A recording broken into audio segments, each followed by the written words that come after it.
Assalamualaikum warahmatullahi wabarakatuh. Pemirsa Rawa TV,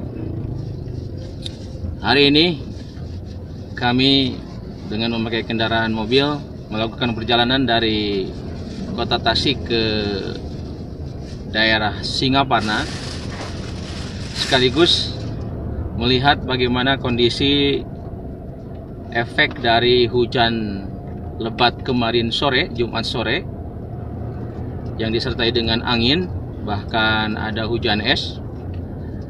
Di sini kami menemukan beberapa bangunan, pohon tumbang di pinggir jalan di sekitar mulai dari daerah Cikunir sampai ke alun-alun Singaparna. Untuk melihat lebih jauh atau lebih detail tentang beberapa foto bangunan serta pohon yang tumbang, berikut tayangannya.